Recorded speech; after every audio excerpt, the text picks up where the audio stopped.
बाबा साहेब अंबेडकर की जय। भारत राज्यांग निर्माता बाबा साहेब अंबेडकर की जय।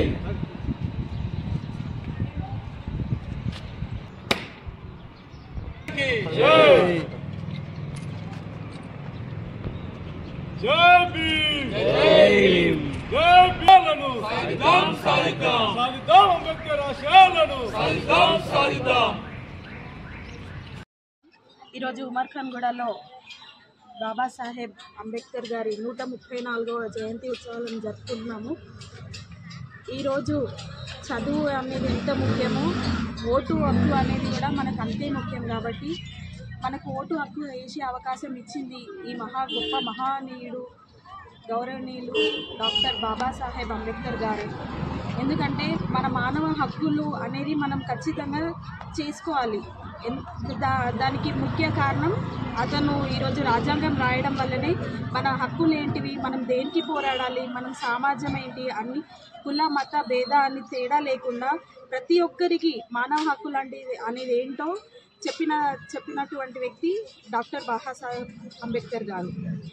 ఈరోజు మనం కుల మత తేడా అని లేకుండా ప్రతి ఒక్కరూ రాజకీయ నాయకులు కానీ భారత పౌరుడు కానీ ఎలా అయితే రెస్పెక్ట్ తీసుకుంటున్నామో ఆ కాలంలోనే అతను ఎన్నో పుస్తకాలు రాశారు. ఇప్పుడు యువత చూసుకుంటే ఫోన్లకి అంకితమయ్యారు, అడిక్ట్ అయ్యారు. ఒక్క పుస్తకం చదవాలన్నా కూడా అబ్బా అని విసిగెత్తిపోతున్నారు. అట్లా కాకుండా బాబాసాహెబ్ అంబేద్కర్ గారి ఆశయాల దారిలో ప్రతి యువత వెళ్ళాలి అనేది నా ముఖ్య ఉద్దేశం మరియు గమనిక కూడా. ఎందుకంటే చదువుకోవడం కూడా అంత ఇబ్బంది పడే ఈ రోజుల్లో అతను ఆ కాలంలో ఎన్నో మనం 3 సంవత్సరాలు కూర్చొని ఒక రాజ్యాంగం రాసిందంటే చాలా గొప్ప విషయం. ఈరోజు ఆ రాజ్యాంగం రాసిండు కాబట్టి మనం ఒక మహిళ కూడా ఇలా మీ ముందు 10 మంది అబ్బాయిల్లో నిలబడి మాట్లాడుతుంది. దానికి ఇతనే కారణం. కాబట్టి అందరూ ఇప్పుడైతే మహిళలు కూడా ఎవరైతే ఉన్నారో ఖచ్చితంగా మన భారత ప్రధానమంత్రి నరేంద్ర మోడీ కూడా 35% రిజర్వేషన్ ఇచ్చినారు. కాబట్టి మొత్తం మహిళ అనేది ఇంటి కిచెన్కే అంకితం కాకుండా బయటకి రావాలి, బయట సమాజం ఏంటో తెలుసుకోవాలి. మహిళ అనుకుంటే ఏదైనా సాధించగలదు. ఒక రాష్ట్రపతి కూడా ఇప్పుడు ఒక మహిళనే ఉంది. కాబట్టి ఖచ్చితంగా మనం ఏదైతే ఆశయాలు ఉన్నాయో బాబాసాహెబ్ గారి అంబేద్కర్ ఆశయాలను ఆయన దారిలోనే నడుద్దామని అనుకుంటూ నాకు ఈ అవకాశం ఇచ్చినందుకు ధన్యవాదాలు. ఉమర్ఖాన్గూడ గ్రామంలో డాక్టర్ బిఆర్ అంబేద్కర్ గారి జయంతి ఉత్సవాలను జరుపుకుంటున్నాం. మరి అంబేద్కర్ గారిని ప్రతి సంవత్సరము మనం ఈ విధంగా వారి ప్రతిమకు పూలమాలలు వేసి స్మరించుకోవడానికి ప్రధానమైనటువంటి కారణం ఏంటంటే స్వాతంత్రోద్యమ కాలంలో వారికి ఉన్నటువంటి దేశకాల పరిస్థితులను అనుసరించి భారత సమాజంలో అనేక కుల వ్యవస్థ వల్ల కుల వివక్షతకు గురైనటువంటి అనేక అణగారిన వర్గాల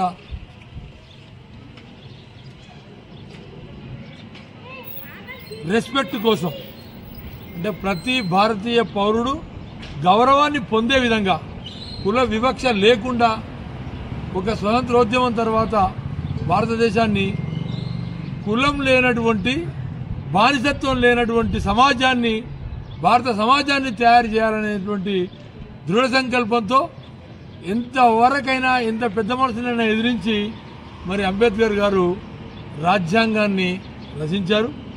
మరి ఈ రోజుకి కూడా ఈ దేశంలో ఇంకా ప్రతి అణగారిన వర్గాలకి భారత సమాజంలో అసమానతలు ఇంకా కొనసాగుతూనే ఉండడం అనేది మనందరి యొక్క వెనుకబాటుతనం అనేటువంటి విషయాన్ని మనం గుర్తించి ప్రతి ఒక్కరూ తమ తమ హక్కుల కోసం పౌరులు నడుం బిగించి ఒక గౌరవమైనటువంటి మర్యాదకు పూర్వమైనటువంటి బానిసత్వం లేనటువంటి కుల వివక్షత లేనటువంటి సమాజం కోసం మనం బాగుపడాలా. దానికి కర్తవ్యోన్ముఖులం కావాలి. వారు ఈ దేశంలో ఉన్నటువంటి అంబేద్కర్ గారి జయంతి సందర్భంగా ఈ ఉత్సవాల్లో పాల్గొన్న ప్రతి ఒక్కరికి ధన్యవాదాలు తెలుపుతూ అందరికీ అంబేద్కర్ జయంతి శుభాకాంక్షలు తెలుపుతూ, అంబేద్కర్ ఆ మహనీయుడు రాసిన ఆ రాజ్యాంగం మీదనే ఇవాళ మన దేశంలో ఉన్న ప్రతి ఒక్క సంస్థ కూడా నడిచేది. ఆ రోజు ఉన్న పరిస్థితులకు అనుగుణంగా కుల వివక్షను చూసి ప్రతి అణగారిన వర్గాన్ని మీదికి లేపే ఉద్దేశంతో ఆ రోజు రిజర్వేషన్ తెచ్చారు అంబేద్కర్ గారు. అయితే నా ఒక చిన్న రిక్వెస్ట్ ఏంటంటే, ఆ రిజర్వేషన్ని ఫుల్ యూటిలైజ్ చేసుకొని అందరూ మంచిగా చదువుకొని మంచి జాబులు తెచ్చుకుంటేనే ఆ సమాజంలో ఉన్న అసమానతలు పోతాయి. మనం అట్లనే జాబులు చేయకుండా చదువుకోకుండా మాకు రిజర్వేషన్ ఉంది అని మనము ఈ అన్ఈక్వాలిటీ పోవాలంటే అంబేద్కర్ ముఖ్య ఆశయమే అది. మీరు జాబులు తెచ్చుకోవాలి, సొసైటీలో ఈక్వల్గా ఉండాలి, మంచిగా చదువుకోవాలి, అప్పుడే సొసైటీలో సమానత్వం అనేది పెరుగుతుంది. సో ఖచ్చితంగా అంబేద్కర్ ఆశయాలు నెరవేరుస్తూ మీరందరూ యువత చాలురు మంచిగా చదువుకొని అంబేద్కర్ ఆశయాలు నెరవేర్చాలని మనస్ఫూర్తిగా కోరుకుంటూ, ఇంకొక విషయం ఏంటంటే, ఈరోజు దేశంలో మొత్తం అంబేద్కర్ని మేమే ఏదో చేసినామని కాంగ్రెస్ పార్టీ చెప్తుంది. సో ఇవాళ దేశంలో కూడా అందరూ విఘ్నులయ్యారు. అంబేద్కర్ గారి ఎంపీ నిలబడితే అంబేద్కర్ని ఓడిపోయేనికే స్వయాన జవహర్లాల్ నెహ్రూ ఇంట్లో వాళ్ళని, ఇందిరాగాంధీ వాళ్ళ ఇంట్లో వాళ్ళని నిలబెట్టించి అంబేద్కర్ని ఓడిపేసిన చెడు చరిత్ర కాంగ్రెస్ పార్టీ. అయితే ఆ రోజు భారతీయ జనతా పార్టీ ఎన్నుకొని పార్లమెంటుకు పంపించిన ఘనత అంబేద్కర్ గారు చనిపోయాక కూడా భారతరత్న ఇవ్వకుంటే కాంగ్రెసేతర ప్రభుత్వం వచ్చినాకనే అంబేద్కర్ గారికి భారతరత్న,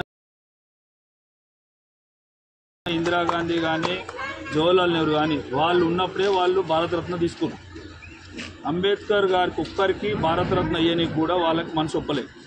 మనసు ఓరుకొప్పింది కాంగ్రెస్ ఇతర ప్రభుత్వం, జనసంఘ్, భారతీయ జనతా పార్టీ, ఆ రోజు ఉన్న జనతా పార్టీ కానీ వీళ్ళందరూ కలిసి అంబేద్కర్ గారికి భారతరత్న, దళితులను కానీ అంబేద్కర్ గారిని అణువణువున అవమానించుకుంటా పోయిన కాంగ్రెస్ పార్టీ ఇవాళ మేమే ఏదో చేసినాం అంబేద్కర్కి అని అంబేద్కర్ ఫోటోలు పట్టుకొని తిరగడం అనేది ఈ అందరూ గమనించాలి. తిరిగి మీరు మీ ఓటు రూపాన జవాబు చెప్పాలి. ఇలా దళితుల్ని ఒక ప్రధానమంత్రి ఒక